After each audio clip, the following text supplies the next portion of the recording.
Ramani from national school of interior design. અમે લોકો દર વખતે આ કોલેજ અમારી 1999થી સ્ટાર્ટ થઈ છે.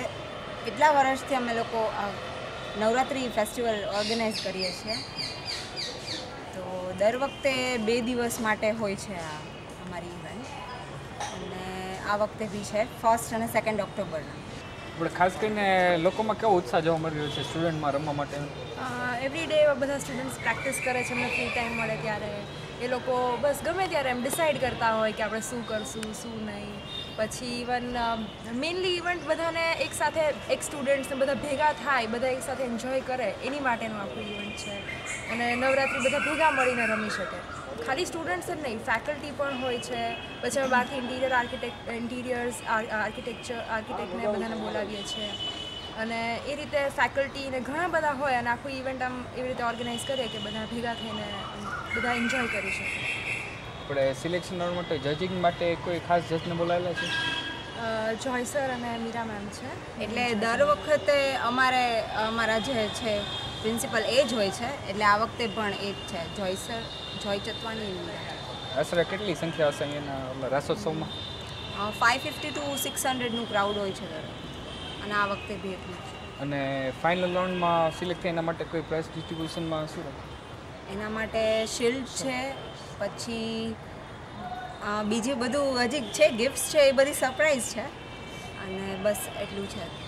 અને કોઈ અન્ય સ્પર્ધા રાખી છે જેવી કે બિંદી સ્પર્ધા કે ટેટુ સ્પર્ધા કે એવી કંઈ? ના, એવી કોઈ સ્પર્ધા નથી. બટ એની પહેલાં જ અમે કરીએ છીએ કે ધારો કે આખું ડેકોરેશન છે, બધું કરવાનું છે, બધા સ્ટુડન્ટ્સ જ કરે, તો એક રીતની સ્પર્ધા જેવું થઈ ગયું ને કે બધું ડેકોરેશન પછી એ લોકો કઈ રીતે એટલે કરે છે. નવરાત્રિની પ્રિપેરેશન માટે અમે લોકો અત્યારે જે ફર્સ્ટ યરના સ્ટુડન્ટ્સ છે એ લોકો સેકન્ડ યરના અને થર્ડ યરના બધા થઈને લેમ્પ શેડ્સ બનાવે છે, પછી કોઈ વોલ પેઇન્ટ્સ કરે છે, એવી બધી અત્યારે એટલે એઝ એ સ્પર્ધા જેવું જ કહી શકાય આને.